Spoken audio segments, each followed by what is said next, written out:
Can you hear me in the back, by the way? Yes. Am I too loud? My wife always says I'm too loud. That's wonderful. How many of you listen to public radio? I can usually tell public radio people by the way they're dressed. But this is Sun Valley, so it doesn't always hold true. Thank you. I want to talk a little bit today. I've been very interested in the last 5 years about why some people take action with their health and others do not. And then what's missing within this sort of link. You know, you go into the doctor's office and, and if it's in Scott's office, you have as much time to spend with him as you need. But that's not always the case in medical care, as you know. In medical care, mostly, you don't have that time. And the question is, what is the missing link in our ability to take action from the stuff we know how to do? And what is the stuff we know how to do? How do we get there? And I've been thinking about this, writing about it. It's going to be a book that I hope will come out next year. Book writing is just very difficult for me. I'm in the process of writing a book of my medical columns.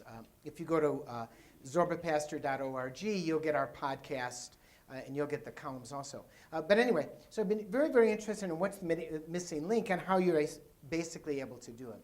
And I think there really are 3 steps to optimal health, and I'm going to go over those today. And I think they're going to give you insight, because we all lack some aspect of these 3 simple steps within our lives. They're all scientifically based. I'm a scientist first, but I'm not always a scientist. I'm with His Holiness the Dalai Lama, as Scott mentioned. I've been blessed. His Holiness stayed with us in 1981 in our house for 2 weeks. It's hard to sort of imagine that. It's even hard for me to imagine that. And I've met him numerous times. I've had tea with him. He, by the way, exercises 30 minutes a day, every day, and gets 9 hours of sleep. Now, if the Dalai Lama can get 9 hours of sleep and exercise 30 minutes a day, what is your excuse? I just want to know. What is your excuse? So the real question is, which comes first, physical wellness or mental wellness? It's really a chicken and egg situation. Which is first, one or the other? And we're inextricably linked. You know, we've got this 3-pound blob, which is the most amazing organ in the universe, called the brain. You know, last night, if you were at the lecture, you learned about it, how difficult the brain is and how often it doesn't come back in the middle of problems. And the answer, of course, is both of them. Both of them are really important. We cannot separate our mind from our body. It is impossible. So why try to separate them? Why not look at them both together? But optimal health is really closer than you think. It's easier. Now, optimal means the best for you at this time. And what we're talking about is length and sweetness. Length on one side, sweetness on the other side. No one wants to live a long, awful life. You want to live a long life free of disability. If you look back into the 1960s, I'm a child of the 60s, in those days the thought was if somebody died at 65, you'd say, well, they lived a good life. And many of you, I can tell some of you are a little on the senior side, remember that. Now, if somebody dies at 65, you say, what happened? And the reason is we've made great technological strides on one hand, but on the other hand, we're missing a tremendous amount that has Eastern medicine, complementary, alternative, integrative medicine has to offer us. And the answer is, when we actualize both of them, they make a big difference. And we can either do this as an easy way or a hard way. Easy or hard. Simple. You want to make it something that's really easy. And that's precisely what it is. It's an easy thing for you to do. But before we start, I just want to tell you where my credibility comes. I mean, why listen to me? You know, you paid money for the ticket, and you came in here, and it's nice outside, beautiful day in Sun Valley. But you're clearly interested in wellness. Otherwise, you wouldn't be here. You know, you'd be doing something else today. So why should you listen to me? I've been a doc for 3 decades. I have an NPR show. We've got 250,000 listeners every month. I did a PBS special. I'm on TV a couple of times a week, author, columnist, and I tweet.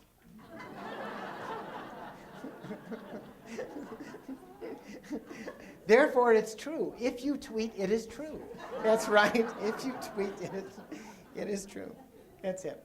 So I've done a bunch of stuff, and I love to cook. So you know, if you ever come over to my house in Madison, Wisconsin, you'll see that. But that's me with my typical patient in an office giving him some advice. That's a little hand puppet. By the way, I use that puppet all the time. You would be surprised when I take it out with little children who are too. How many of them look at it, and they don't know what it is, and I put my hand in it, and some of them smile, and others go, ah! It's scary. But adults all love it. If I take out a puppet, they inevitably smile, so it's accenting something in their brain when they're doing it. There I am on the TV set. something called Health Watch. It's a blog that I was doing. We do live stuff from the newspaper that I have. That's me in the radio station. But I'm really a synthesizer. What I want to do is take everything from science I've learned, everything from His Holiness that I've learned by going on medical trips. So just to give you an idea, about 10 years ago, I became very involved with Tibetan causes. We did a fundraiser the other day for the hospital that I'm involved with in Dharamsala, India, with Tibetans, the Tibetan diaspora. And then about 7-8 years ago, His Holiness, as Dr. Seton, his main doctor, said, what we ought to do is have an executive physical in America. Now, that's not what he said, but that's what he meant. We should have some backbench to look at. So I went to, with Dr. Seton, Harvard, Stanford, Hopkins, to interview them to see if the Dalai Lama should come there. Now, if you have a problem and you go to the institutions, what you usually do is you go, please take me, I have a problem. Can you take me? But we went to these institutions, and we basically were, in a very nice way, why should His Holiness come here? What do you have to offer that's different? Top-notch institutions. Stanford, we decided it just wasn't the right choice. We decided that basically from our heart. One of the things His Holiness said over and over again to Seton, and Seton told me, was, what's the doctor's heart like? And they weren't talking about the pumping action of the mitral valve. He wanted to know what the heart was like. So we went to Hopkins, we went to Mayo. We made a report, great institutions, top-notch institutions. At Hopkins, we asked the question, why should the Dalai Lama come here? And they said very nicely, they both wanted to have him come there. We can keep it quiet. We know how to deal with dignitaries. We know how to deal with the press. We're a top-notch institution like Mayo. We're both top-notch, and we'd love to have him. At Mayo, they said, Minnesota nice. From the first person you greet in the elevator to the last person, we're nice. So that's really what we have to offer. And then we gave that information to His Holiness, and he decided. But then I had to go up and interview the doctors who we were going to use. And I decided, talk to a guy named Jim Hodge, who arranged 3 doctors. I said, I want to interview 3 doctors, just like you do when you're going to have plumbing done in your house, or maybe you don't do that, but I try to do it. So I had to interview 3 doctors, and I had to decide not only what they were like academically, they were all top-notch academically, but what was their heart like? How did they emote? How were they with the person? How were they with me? Did they understand who they were seeing on a personal basis? And then I picked out 2 of them, and then Dr. Seton and I went up. And I was right about 50% of the time. In other words, when he was in the room and I was in the room with him, we then came up often with a decision that was different than mine. And then His Holiness liked most of the doctors. But the heart is as important as the brain behind the medical care that you receive. And that's what we need. We need to have East and West. We need to have what I would call complementary and alternative medicine, which is really a misnomer. It's the other form of care, and I'm going to call it Eastern and Western medical care. We don't want to give up hypertension medications. We don't want to give up cholesterol meds that we may need. We certainly don't want to give antibiotics for someone who has an E. coli meningitis and may die, because he would have died. We want to have them together. So for me, it's very important. I happen to be an amateur Buddhist, and it was a gift that I had. That's from my house. And of course, as I mentioned, a follower of His Holiness. Just some photos. That's a picture, 1981. With His Holiness. What I want to point out are the tight white pants here. It's the most stylish thing I had in my wardrobe. Public radio, hey. But I mean, and those are my 3 kids. He had hair then. He had hair then too. There we are after he got the Nobel Prize. He happened to come to Madison, and that's in our house too. That's in Sun Valley. That's one of the reasons I'm here. I was on the radio here, obviously, and other things, but we came to see him in Sun Valley when he was here 5 years ago, I think, 5-6 years ago. There I am with our TB project. That's Dick Chason, head of Johns Hopkins International TB, His Holiness, and the head of Delac Hospital the other day. And there I am with my daughter just 3 or 4 days ago up in Madison, Wisconsin, when I went. Same bow tie, by the way. So what's the most important organ for your health? What's the most important organ for your health? Your brain, your mind, your brain. You don't take action without it. Can you really think yourself well? The answer is yes. Now, obviously, you have to take action, but the answer is yes. There's no doubt about it. You can actually do that. Don't even think you can't do it. These are the 3 steps, and I'm going to go into them in detail, give you the scientific basis. Optimism, knowledge, action. Very simple. Optimism, knowledge, and action. That's really what it's refined to. Without optimism, there's no reason to get off the couch, turn off the TV, and take a walk. Without knowledge, if you don't know what to do, then you're going to make mistakes all over the place, and I'm going to give you examples. And if you don't take action, what good is it? You need those 3 steps. And there are issues within those steps that are very, very important. So let's jump into optimism. Now, optimism has 2 components. It has a hereditary component, and it has an environmental component. Some people are born more optimistic than others. There is no doubt about that. The data shows that. Now, it's possible that it might be learned in that first year of life, or the first month of life, or the first week in life, but that's not what people think. Just like depression is inherited, optimism can also be inherited. But within that scale, just like depression, and we can treat depression with talk therapy, cognitive behavioral therapy, meditation, antidepressants, and other things. In the same way, we can improve our optimism, and that's often the most critical issue that's there.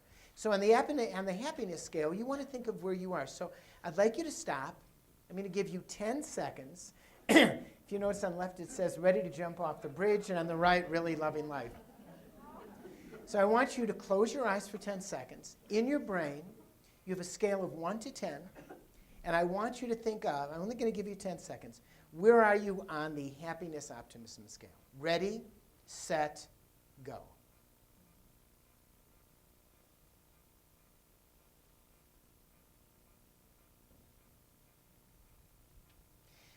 So take that number, think of that number as we go through other things.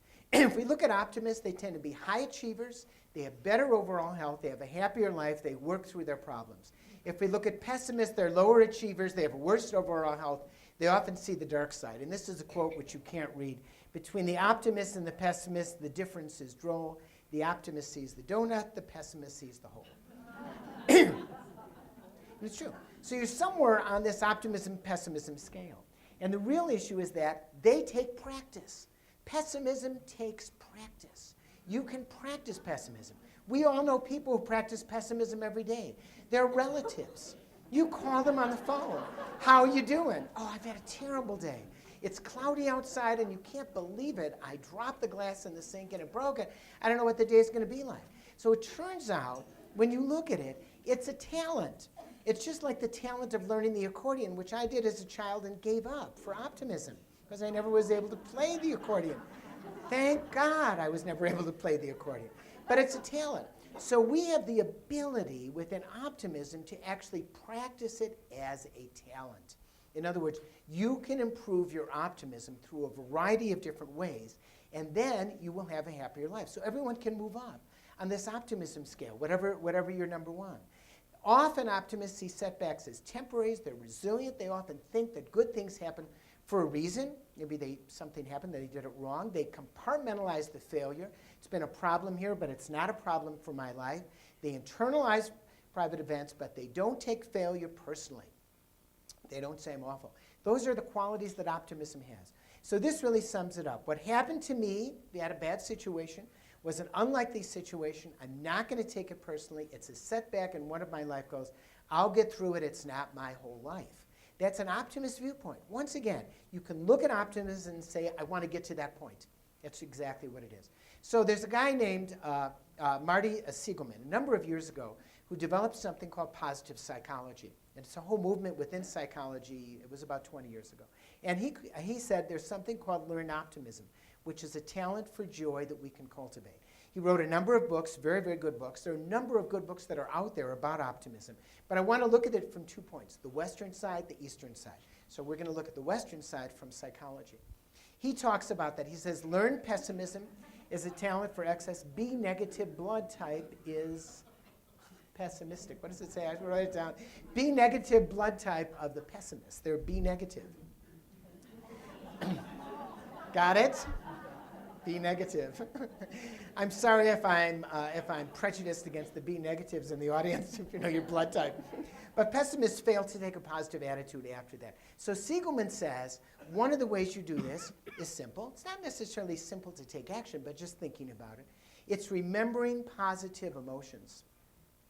So it's remembering positive emotions. And I'm going to get into that when I get into the action section of how your brain thinks. You have 2 things in your brain, the experiencing self and the remembering self. The experiencing self is what we're doing right now. The remembering self is when you take out your iPhone and you look at a picture, you look at a photo. We spend a lot of time in our remembering self. And if we're practice pessimists, we're in the remembering self on the pessimism side. So if you want to go into the optimist side, you want to remember positive emotions. Be your best at what you do. And quite often, it's those social relationships that really count. Culling or getting rid of those relationships that are toxic to your life, not the ones who you're related to. Those are often quite difficult. And I don't mean that I mean that in a funny and a serious way. But often we're friends with people that we have nothing in common with them at all, and they're toxic. My best friend in elementary school and high school, my friend Ira, became a junkie.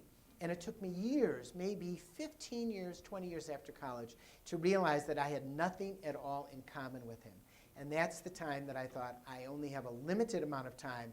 I'm not going to spend it with him. We had a history together, and he has his life, and I have my life. So nurturing the good relationships and culling the toxic ones can be a step within optimism. Searching for meaning in life is always a positive step, 100% of the time. And then achieving things that you're very positive of. What can you be positive of? Random acts of kindness, and we'll go into this with the compassionate aspect of optimism, are amazing things. So I have an office in Oregon, Wisconsin, just outside of Madison, one stop sign away. I often stop to get coffee twice a week, and I get a donut. Yes, I am imperfect. I get a donut. It's a cake donut. It's not the big fancy 350-calorie donut, but I get.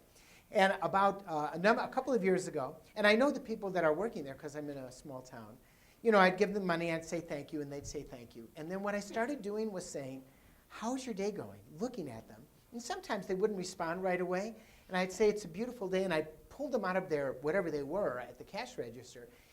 100% of the time they look at me and they say, it's a good day. What have I done?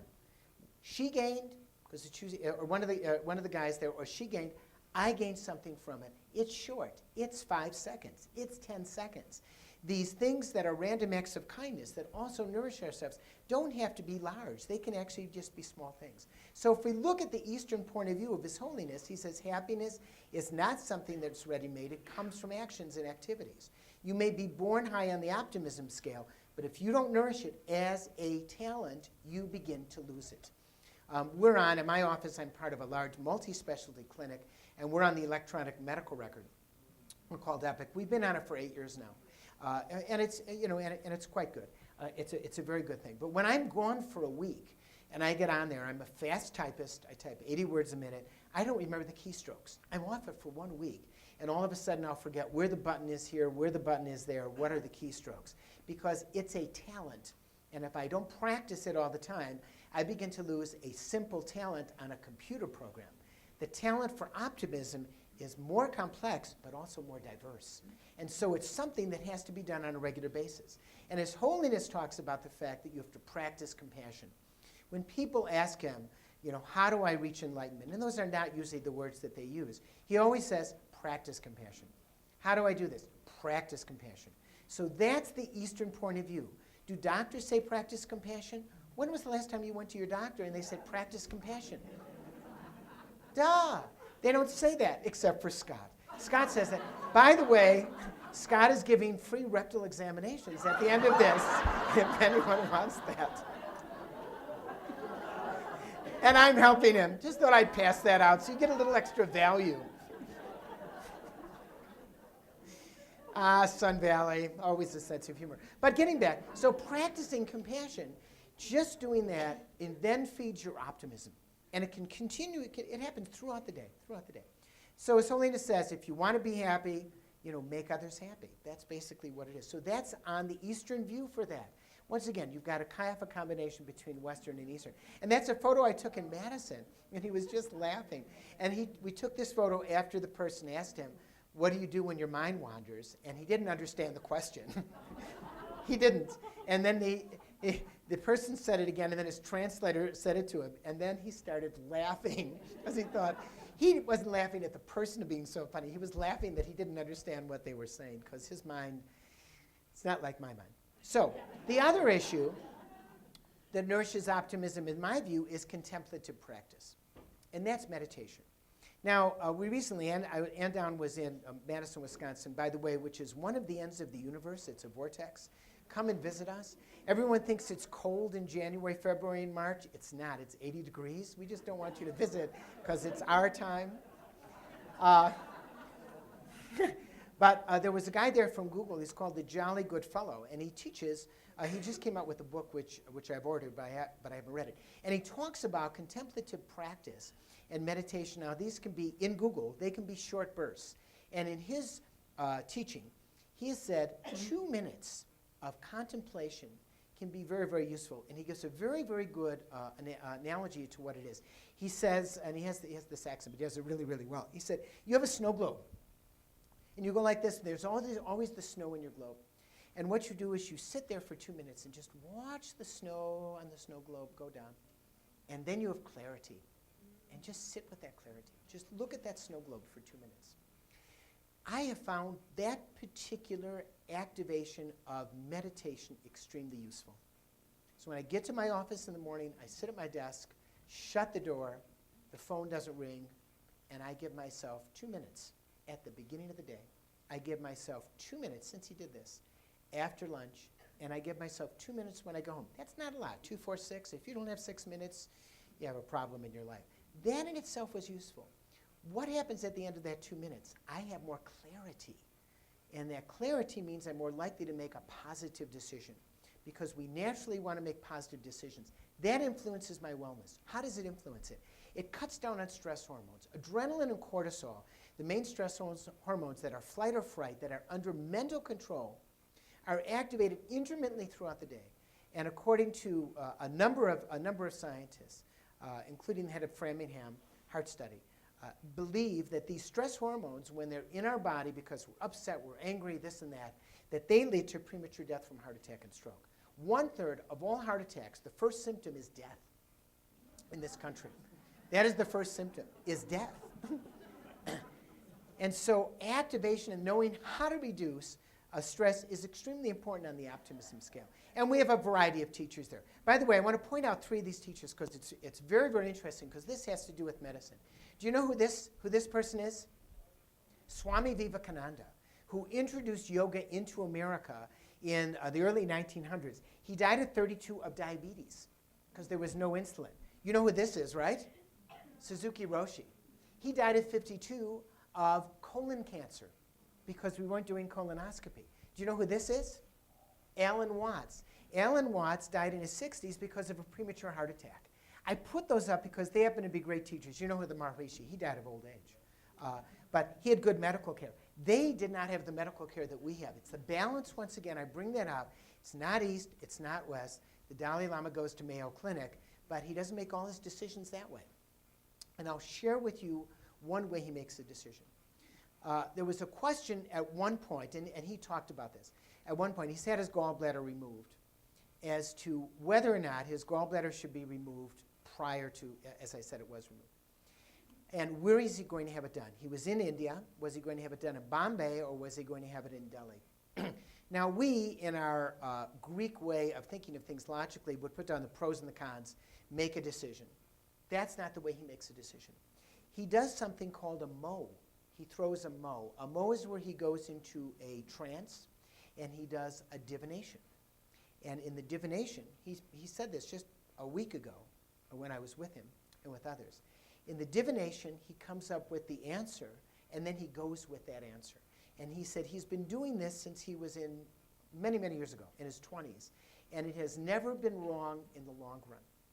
In other words, so the contemplation and the ability to come into contact with your soul internally, things doctors don't talk about because it's science, we don't understand it. It has nothing to do with science.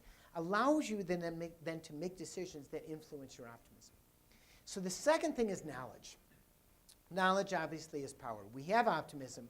What do we then have with knowledge? Now, knowledge has a lot to do with health literacy. Health literacy is the ability to make decisions. It turns out high school dropouts live roughly 10 years longer than people who have had 1 or 2 years of college. And the data shows that over and over and over again. It's very interesting. Because if you look at U.S. life expectancy there, that's the left-hand graph, it's going up. But if we look at college education versus a high school diploma, there are huge differences within that. And it's because of health illiteracy. And I'm going to give you an example of a study. There was a health literacy study published in the Journal of the AMA a few years ago. They looked at 4,000 seniors in 4 cities. And they asked them 10 questions. They weren't questions on a computer. They were questions done as very simple questions about health literacy. I'll give you an example of a question that 35% of the people could not answer. Take 1 pill 3 times a day. Take it 1 hour before meals and 2 hours after meals. They were then given lunch from 12 to 1, okay, 12 to 1. So 1 hour before 12 is 11. 2 hours after 1 is 3. And they were asked, when do you take that lunchtime pill? 1/3 of those people couldn't answer that question. If you follow those people over a 5-year period, it turns out they're 50% more likely to die. In other words, health illiteracy is a major cause of death. I don't think you can read the cartoon there. It's a clown with buzzards, and it says, tastes funny. You have to have humor. So I'm going to give you a good example in my life that happened 2 weeks ago. My neighbor, he's a great guy. He's the go-to guy. Something goes wrong in the house. I call John Hook. He comes over. John got a bandsaw. He does a lot of woodworking. A bandsaw cut off the tops of his fingers and part of his thumb. Not a good injury. Sent him. I was not on call. He's my patient. I wasn't on call. But we sent him over to the university. Had a hand surgeon. The thumb got put back. It wasn't off completely. It looks like it's going to be fine. But the next morning, he was nauseous. I didn't know this had happened. His wife called me up and said, John is nauseous. Can you come over? I said, I'll be right over.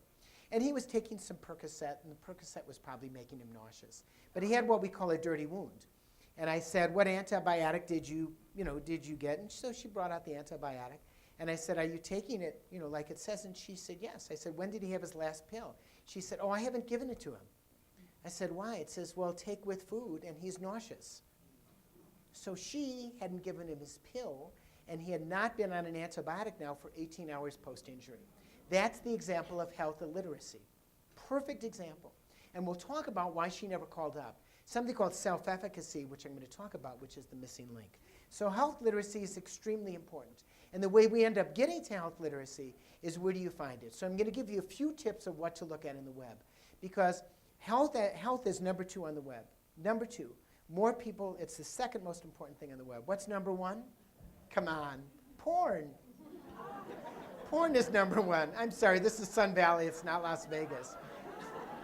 Health is number 2. I don't know if it's one guy that's going like this over and over again.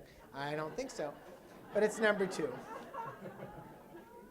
So health literacy, I just keynoted health literacy and how to teach health literacy in Madison. We've come a long way. I just wanted to show you, how many of you remember punch cards? Come on. Yeah, you remember those days. Who would have thunk, right? Who would have thunk? Okay, these are quick top 10 rules. I'm not going to spend a lot of time. Do you trust the source? There's a lot of junk out there, a lot of good information. Do you trust the source?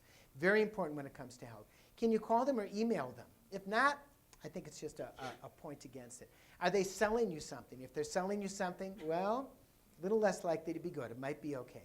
Is it too good to be true? Yes. You can't take a fat buster pill and lose weight by sitting in front of the television set. It just doesn't work. Is it telling you to stop medicine? If they're telling you to stop your medicine, forget it. Go to another site. It's not good. Do they link to other reliable sites? Very important. Do they have spelling errors? Do they have anecdotal information only? If they say it's scientific, what's the journal like? There's a lot of junk journals there that are just there to sell things. Are they looking for your personal information? Ann told me about a wonderful email today that she got from Nigeria of somebody who wants to share $20 million. All she has to do is send her a bank account, and they'll just share it with her. And are they know-it-alls? Those are top 10 things when we look at a web. And I just mention these in passing because it's important. We get a lot of information. So how do we optimize your health literacy? And the answer is, you educate yourself. Read information on the web. Read the New York Times. Read good information. You want to educate yourself. You want to be a lifelong learner, because that's a very important issue. A woman who's a lifelong learner, when the estrogen information came out and said it caused increased heart attack rate and stroke, got on the phone with her doctor and said, should I be on estrogen? That's a lifelong learner. That's also somebody who has self-efficacy. But somebody who is not a lifelong learner may go another 9 months or 10 months. They may may continue taking a medication that is then in the news as bad, and they may just continue to be on it because the docs don't necessarily call them up. You want to add good information to what you're learning, and you want to subtract bad information. And most importantly, you want to ask questions. Now, if you only have a 15 or 16-minute appointment, do not expect that a list of 20 questions are going to be answered, seriously. However, you can often ask 2 or 3 questions. And I recommend that everyone go to their doctor with a list of what they're most interested in. Because when you write that list, you're in the process of doing a literate issue. It's self-efficacy because you're going to ask something about it. You want to learn something about your health. Always bring 2 or 3 questions. But that's part of good learning, right? You don't ask questions, you don't learn. And it's balancing self-efficacy east and west. But to do this, you can't just get information from the web because, and I'll explain why, you need mentors. So that's obviously Western medicine. Western medicine is good technological medicine. I was mentioning the other day, in many ways, some of the awful things about Western medicine. When I was in medical school, I was taught, I did a number of things when I delivered babies. Every woman got an IV. Every woman was put to sleep with scopolamine, atropine, and thorazine. Thorazine, to take her out of her misery. Women were given prophylactic forceps. Let's put forceps in and take that baby out. It's better for the baby. I was taught never have the husband in the delivery room. After all, you are touching his wife. Now, I am a child of the 60s. I knew this wasn't sex when you're delivering a baby. I mean, Madison, Wisconsin, please. So Western medicine, the only way that Eastern complementary came in and we have birthing centers is not from doctors. It's from consumers. It's from asking questions, demanding changes, and then supporting that. So Eastern medicine is very different. It doesn't necessarily have to be scientifically proven. Why? Because science can't prove everything. Science proves certain things.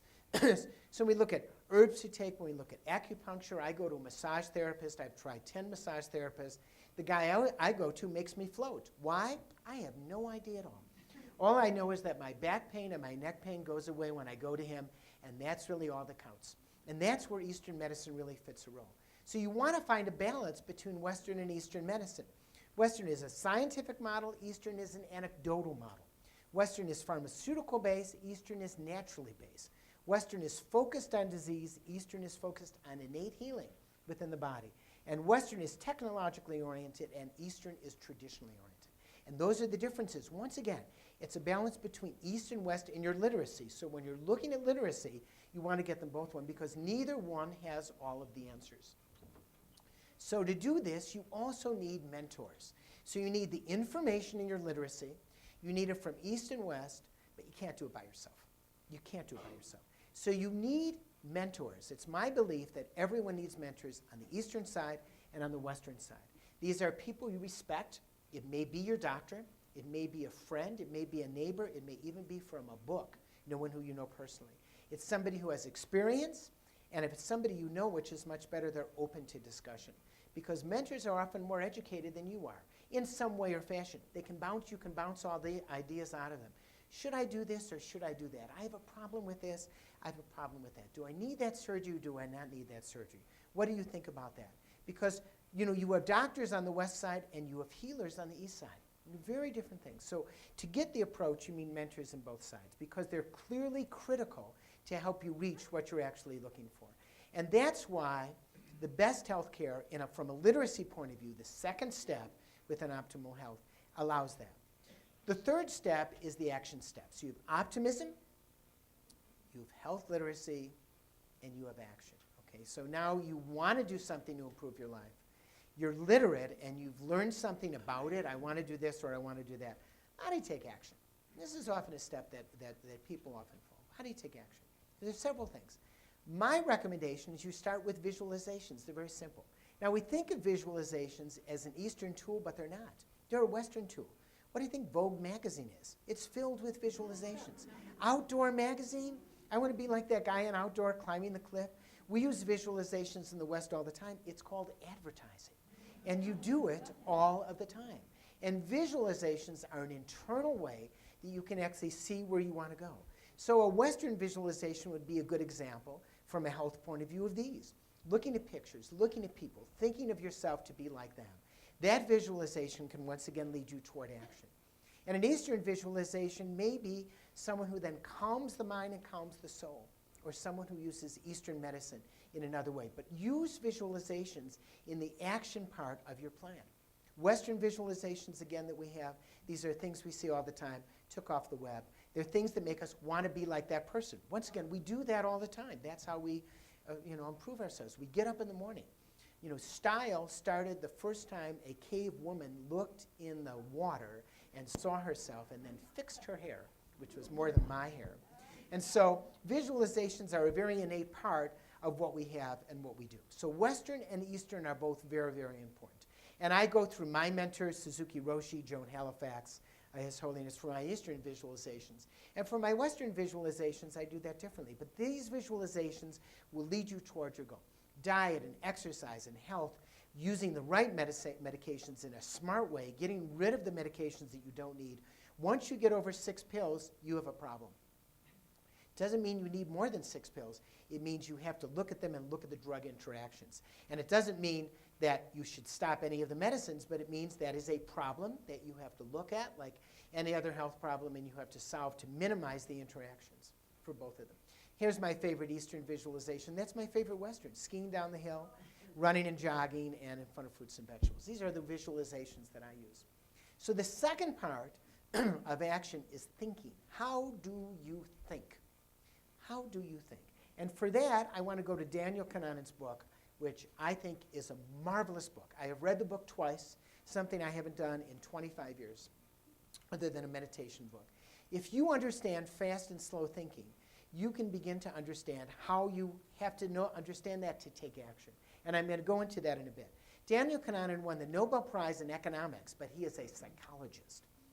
Never happened before, may never happen again. And what he determined was why people make the wrong economic decisions in the middle of the right data. And he has a concept of thinking. There is fast thinking and slow thinking. He calls them System 1 and System 2. It's a big book. It's 500 pages.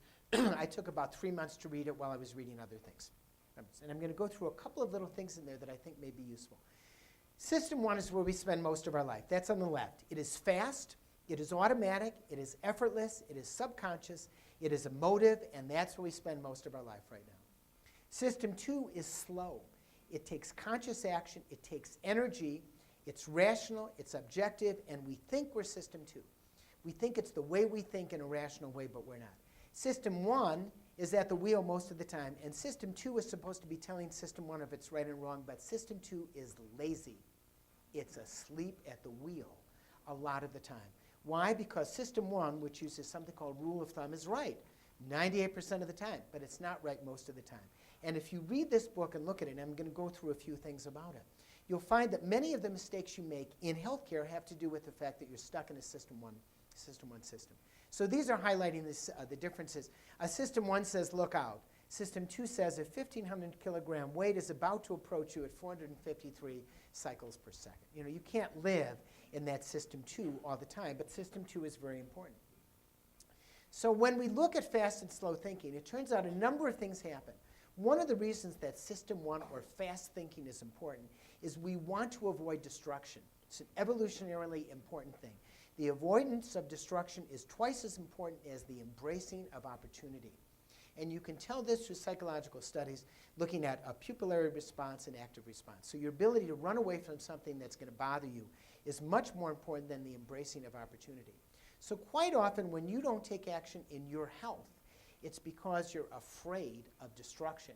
And often that fear of destruction, you're going to hurt yourself or injure yourself, you haven't done it before, turns out to be wrong. And you want to move in that System 1, that System 2 thinking, that slow thinking, to be able to take that opportunity.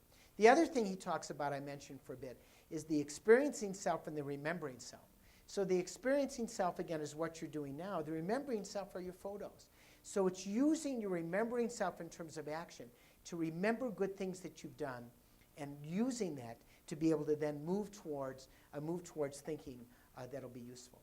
And the third thing he talks about that I just want to talk at for a minute, something called peak, end versus duration. So we have something called duration neglect. When you have an activity, you tend to remember the peak of that activity and the last part of that activity. The peak of the activity and the last part of the activity. So La Traviata, great opera, 3.5 hours long. 3.5 hours long. story about a duke, and the duke is in love with the maid, and then the father finds out that it's a maid, and the maid is not wealthy enough to be with the duke, and so the maid is then turned away, and the maid has tuberculosis, and the maid is dying. And it's a whole long opera. It's like 3.5 hours long. And you're just listening, but you're waiting for the duke to find out that the maid really didn't leave on her own, but she was sent away, and the duke runs to the maid, and the maid is dying of tuberculosis, and they sing this beautiful, beautiful duet that lasts for 5 minutes. And then you leave the opera at the end. The opera's about 10 minutes later. The thing you remember of the opera is their beautiful duet. They made it. The beautiful duet is what they made. It's the peak experience that we tend to have, or the last thing that we do. And in terms of your thinking and your making action in your healthcare, it's important to understand that. Because if the peak experience on something you did didn't work and was negative, you're more likely to avoid it and not do it again and not take action. So look at Daniel Kananen's book, and it'll give you insight. It's given me great insight into thinking. And I want to go into another story, and I don't think I'll bore you. It has to do with our sidewalk. Our sidewalk in our house had come down. We lived in our house for 30 years, and it had sunk down. So we got a couple of quotes on how to fix the sidewalk. There's something called mudjacking. And the first guy who came out, he listens to public radio. I'm there. It's my System 1. You love public radio? I love you. Let me give you the job. But I decided I'm getting 2 quotes. $500, that's about what I thought it would be. Told Penny, I said, I like this first guy. And she said, well, then you can stop the second guy. And I said, no, I think we should do it. Second guy came out. We didn't like him at all. He was a salesman. He didn't own the company. He was part of the company. He gave us a brochure, $500, same price. So I knew the first guy was fine. And I came in the house and I said to Penny, I think I'm going to go with the first guy. And I'm reading the brochure and it says, a 4-year guarantee. Aha. System 2 clicks in from System 1 and says, this is a guarantee. I said, hey, there's a guarantee. She said, call up the first guy. I said, okay, I'll call up the first guy. You know, want to know what kind of a guarantee. So I get on the phone. I kid you not, this is like a few months ago. Call up the first guy. I don't want him to know what I'm doing, by the way. You know, I'm like, chat on the phone. And by the way, do you have a guarantee? And he said, yeah, we'll come back and fix it. How long have you been in business? Oh, I've been in business 6 months. The other place has been in business since 1947. It's as old as me. Immediately, I realized I was stuck in System 1 because he was a public radio listener, not in System 2. These are mistakes that I would have made from an economic basis that you make all the time. You make it because I know that I make it. So read the book. Looking at System 1 and System 2, combining them together, inevitably is the best thing you can do to action. The next step is doing things. We're thinking about things in that, but doing things. And that's where self-efficacy is. It always seems impossible until it's done. That's part of the missing link. For self-efficacy, we go to the middle school literature, a guy named Bandura. Very important thing. He did this about 25 years ago. Why do some middle school children learn and others do not? And for many of us, we are middle schoolers. We're still in that mentality. And he came up with a concept called self-efficacy, the I can do it concept. And you obviously know, this is, obviously by the way, speaking about him, one of our mentors, he had a curable cancer and took the eastern route and did not take the western route from his cancer, just to let you know. He had a curable cancer. He told the doctors, I don't want to take that route. I don't want to have surgery, and that's why he's not with us. He also had hubris, and he believed that because he was so good at developing the iPod and the iPhone, he must have knowledge and other skills. He was his own mentor. He had no mentors at all, obviously, so that was an issue. But there are 4 components of self-efficacy of believing in yourself. 4 components that you can do that. Total self-efficacy. Isn't she great? I just love her. She can really do that. I'll just show that picture again. It's one of my favorite pictures. The first is mastery. The first component of self-efficacy is mastery. I've done something like this before. I bet I can do it. So it's mastery. I've had problems understanding something like this before. I bet I can understand it. It's that remembering self that you're counting on to be able to take action. The second component is called vicarious achievement. My friend is doing this. I'm as good as they are. I bet I can do this too. You have friends, you have relatives, they've taken action. They've done it. You can probably do it too. So the second part is vicarious achievement. The third part is verbal persuasion. Mom says I can do this. I bet I can do this too. Now that's very interesting. In self-efficacy, achievement is the most powerful thing. Vicarious achievement, somebody who you like, who does it as well, that's very powerful. This is not as powerful, but I'll show you what is really powerful. Verbal dispersuasion is toxic. That is often the missing link for many people to not take action. You can't do it. You're too stupid. You will fail. Surrounding yourself by toxic relationships can be toxic to your health. Shutting them off can be the first step that you do to optimize yourself. Because verbal dispersuasion is incredibly powerful and often why people do not take action. And that's very, very hard because some people are stuck in these terrible relationships where they just can't shut off those relationships or the people. But other times, they're just stuck because they haven't taken action. You know, your toxic friends who are toxic to you, you feel sorry for them. And you know what? You can still not see them as often as you want to because they may be interfering with your longevity. And the fourth aspect of Bandura's theory is how do you interpret the physical? You've got butterflies in your stomach. You're going to take action. You're not really sure. There are two ways you can look at it. Way number one, I'm anxious. I'm upset. I can't do it. Forget it. I'm not doing it. Way number two, Yahoo! I'm ready to go down the hill. I'm happy. I'm at the top of the hill. I bet I can do it. And this is adrenaline and cortisol that's shooting through your body when you're taking action. That's what it is. And you can interpret it in the positive, optimistic way or in the negative, pessimistic way.